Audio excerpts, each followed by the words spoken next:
এরপরে আছে RAJUK. RAJUK, what is RAJUK? রাজুকের আপনাদের প্রশ্ন করে না রাজুকের পারমিশন আছে কিনা? সবাই তো ঘাবড়ে যান। রাজুক কি? প্রথম কথা হচ্ছে রাজুক কি? রাজুকের অ্যাপ্রিভিয়েশন হচ্ছে রাজধানী উন্নয়ন কর্তৃপক্ষ।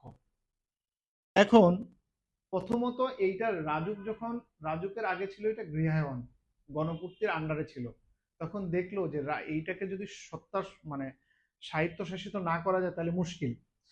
সবাই অনেকে মনে করে রাজধানী উন্নয়ন কর্তৃপক্ষ মানে শুধুমাত্র রাজধানী সিটি কর্পোরেশনে যেটুকু আছে সেটুকুর মধ্যে। যদি তাই হয় তাহলে সিটি কর্পোরেশন তো আছে, সিটি কর্পোরেশনের কাজও একই। তাহলে সিটি কর্পোরেশন থেকে রাজধানী উন্নয়ন কর্তৃপক্ষ আলাদা করে করা হয়েছে কেন? এটার কারণ আছে। এর কারণ হচ্ছে রাজধানী উন্নয়ন কর্তৃপক্ষ একটা সংস্থা, ঠিক আছে? এর কাজ কি জানেন? এর কাজ হচ্ছে যে আপনি কিভাবে আবাসন প্রকল্প এবং রাস্তা গড়ে তুলবেন সেটার পরিকল্পনা করা। এটা শুধুমাত্র রাজধানীর মধ্যে না, রাজধানীর বাইরের যে জায়গাগুলো যেগুলো ভবিষ্যতে সিটি কর্পোরেশন হবে সেই জায়গাগুলোও নির্ধারণ করে রাজুক, রাজধানী উত্তোলন করতে হবে। অর্থাৎ আপনি ওখান থেকে দিনাজপুরে একটা বাড়ি করতে চাইলেও সেটারও পারমিশন আপনি রাজুক থেকে আপনাকে নিতে হবে, আপনি যদি বহুতলা ভবন করেন। বলো। রাইট, রাইট, রাইট, নিয়ন্ত্রণ করে। রাজুক হচ্ছে আপনার শহরায়নের সর্বোচ্চ ক্ষমতার সংস্থা, সর্বোচ্চ, বাংলাদেশের সর্বোচ্চ ক্ষমতা। আমরা অনেকে বলি রাজধানী উন্নয়ন করতে, শুধু রাজধানী না, ধরেন সিটি কর্পোরেশনের কেরানীগঞ্জের কিছু জায়গা আছে, যেমন বসিলার ওইদিকে কিছু জায়গা আছে না, বসিলার ব্রিজ পার হওয়ার পরে ওই জায়গাগুলা কিন্তু কেরানীগঞ্জের মধ্যে পড়ছে, যেটা এখনো সিটি কর্পোরেশনের মধ্যে পড়ে নাই। পড়বে কি না আদৌ তারও কোনো রিলিস্টে নাই, কিন্তু অলরেডি ওই জায়গাগুলো রাজধানী উন্নয়ন কর্তৃপক্ষের আন্ডারে ঢুকে গেছে। আমার কথা বুঝতে পারছেন? ওটা তো আলাদা আলাদা থানা, তারপরেও কিন্তু পড়ে গেছে। তো রাজধানীর রাজুকের কাজ কিন্তু হচ্ছে ওই জায়গাগুলোকে নিয়ন্ত্রণ করা। এখন যেহেতু আমাদের ওখানে ভবিষ্যতে সিটি কর্পোরেশন হবে, সেহেতু ওগুলা রাজধানী উন্নয়ন কর্তৃপক্ষের আন্ডারে। আর যদি নাও ধরেন নাই, এখনো ঢুকে নেই, তারপরে ওখানে কেউ যদি বহুতল ভবন নির্মাণ করে তার রাজধানী রাজুকের অনুমোদন লাগবে, মাস্ট। এইবার আসেন আমাদের সঙ্গে রিলেটেড কি, যে আপনাকে জিজ্ঞেস করে যে ভাই আপনি রাজুকের পারমিশন নিছেন? রাজুকের পারমিশন নিতে গেলে 17টা মন্ত্রণালয়ের বা অধিদপ্তরের পারমিশন লাগে, বুঝছেন? 17টা পারমিশন, এটা একটু দেখে নেবেন। বন বন বিভাগ, তারপর হচ্ছে আপনার কি বলে পানি উন্নয়ন বোর্ড, পরিবেশ অধিদপ্তর, বিদ্যুৎ, জ্বালানি, মানে আপনার এই জায়গায় আবাসিক করতে গেলে এই এই মন্ত্রণালয়গুলো আপনাকে সার্টিফাই করবে যে ওখানে আমার পরিবেশের কোনো সমস্যা নেই, ওখানে আমার বন বিভাগের জায়গা না, ওখানে পানি জমে থাকে না, ওখানে কৃষি অধিদপ্তরের না। এরকম 17টা মন্ত্রণালয়ের অনুমোদনের পর রাজুক অনুমোদন দেয়। আপনাকে প্রশ্ন করতে পারে যে ভাই তাহলে আপনারটা রাজুকের অনুমোদন কিনা, আপনি কি বলবেন?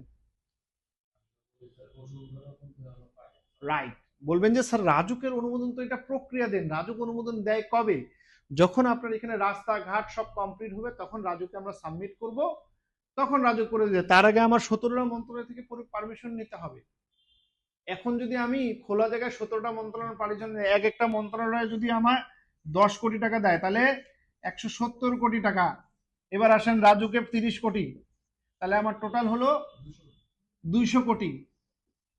200 কোটি টাকা যদি আমি এখানে ব্যয় করি তাহলে আমার, আপনি আজকে 3 থেকে 5 লাখ টাকা বেচতেছেন, এই 5 লাখ টাকা জমির দাম কত হবে? 200 দিয়ে ভাগ করেন, দেখেন আপনার জমির দাম পড়তেছে, এক একটা জমির দাম 50 লাখ টাকা করে পড়ে যাবে পার কাঠা। নিবে কেউ? আপনি বুঝাবেন স্যার আপনি নিবেন, আসেন আপনি দেন তো, আপনি দিয়ে শুরু করি, আমি রাজুকের অনুমোদন নিয়ে দেবি। এগুলা বোঝার জন্য বলতেছি।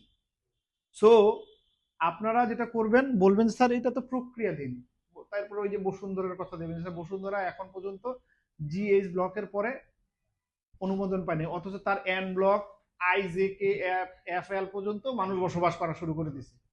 এইটা কিন্তু স্যার প্রক্রিয়াধীন, এটা অনেকেই বোঝে না। হ্যাঁ, একটা জিনিস করতে হয়, রাজুক থেকে ইনলিস্টেড একটা করতে হয়, ইনলিস্ট করতে হয় যে আপনি এই ধরনের প্রাইভেট কোম্পানি হিসেবে আপনি একটা প্রজেক্ট করছেন, এটা রাজুকে ইনলিস্ট হইতে হয়, সেটাও আবার 5 বছর পর পর রিনিউ করতে হয়। যেই ইনলিস্টটা আমরা অলরেডি আসি, আর আমরা 5 বছর পর পর এটা রিনিউ করবো। অলরেডি আমাদের রিনিউর মেয়াদ শেষ, আবার রিনিউ করতে হবে। ক্লিয়ার? যদি বলে যে আপনি দেখান, আপনারা আমার কাছে সার্টিফিকেট আছে, আমি দেখাই দিব, আমি আপনাদের দিয়ে দিব। আমি মনে হয় সার্টিফিকেট গুলো দিছি মনে হয় ফেসবুক ইয়াতে, আপনাদের হোয়াটসঅ্যাপ গ্রুপে। ক্লিয়ার? তাহলে আমরা বেশ কয়েকটা জিনিস জানলাম, ছোট ছোট কয়েকটা জিনিস। এই জিনিসের মধ্যে আর কারো কোনো প্রশ্ন আছে নাকি? বলেন বলেন। আমি শুনছিলাম যে যেগুলো হচ্ছে আমাদের অন্তঃপাড়াগার সেখানে নাকি জিডি করতে গেলে পৌরসভার পারমিশন। আচ্ছা শোনো, লোকাল গভর্নমেন্ট একটা অথরাইজ আছে, ঠিক আছে, লোকাল গভর্নমেন্ট দিতে পারে, কিন্তু তুমি যদি হাই স্ট্রাকচার বিল্ডিং করতে চাও তাহলে অবশ্যই তোমাকে রাজুকের পারমিশন লাগবে। বড় বিল্ডিং করবা, তুমি 6 তলার উপরে করবে বিল্ডিং করলে এখন আমরা কি করি, এটা নেই না, আমরা না নিয়ে আমরা কি করি, স্থানীয় সরকার একটা পারমিশন দিয়ে ওখানে ঘুষ টুস দিয়ে। কিন্তু আপনার একটা ইউনিয়ন পরিষদ, একটা পৌরসভায় কি ইঞ্জিনিয়ার থাকে যে ও আপনাকে গ্রাম্য পরিষদে থেকে ও আপনাকে স্ট্রাকচারাল দেখা আপনার খার দেখা আপনারে বুঝাবে?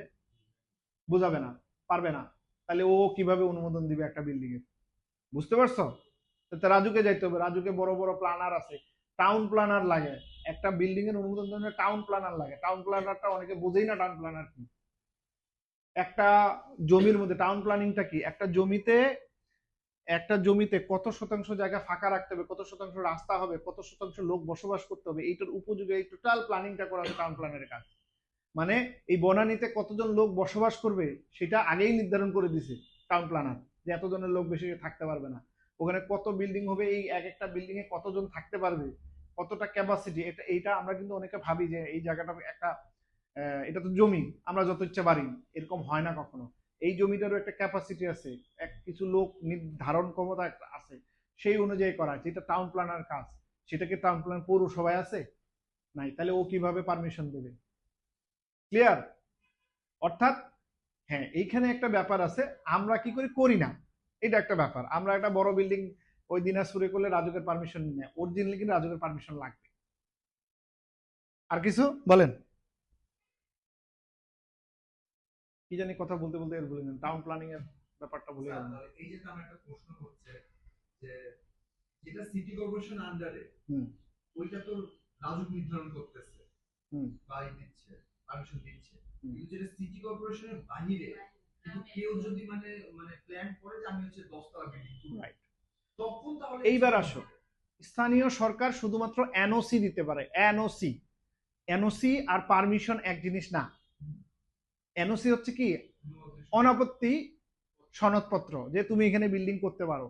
অনাপত্তি পত্র মানে কি, এই যে তুমি স্ট্রাকচার দেখতে, ওই যে বললাম যে এখানে বিল্ডিংটা কত হবে, কতজন লোক বসবাস করবে, ভবিষ্যতে কি হবে, এটা পরিবেশের আদৌ ক্ষতি আছে না, এই দিক দিয়ে প্লেন যায় কিনা, এই ব্যাপারগুলো কে নির্ধারণ করবে? এটা কি ওই স্থানীয় সরকার করতে পারবে? ও তো জানেই না কিছু, যে একটা প্লেন যেতে কত ফুট উঁচা পর্যন্ত বিল্ডিং করা যাবে, এই নির্ধারণটা টাউন প্ল্যানের কাছে আছে, কোনো ইউনিয়ন পরিষদে নাই। সেহেতু ইঞ্জিনিয়ারও থাকলেও পলিটেকনিক্যাল ইঞ্জিনিয়ার থাকে।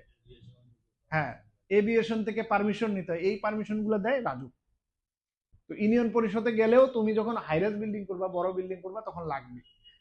মূলত বাংলাদেশের আইন অনুযায়ী দোতলার উপর বিল্ডিং করতে গেলেই তোমার ইয়ার পারমিশন লাগবে। ঠিক আছে? এই যে ব্যাপারগুলা, এই ব্যাপারগুলা আপনাকে নির্ধারণ করতে হবে।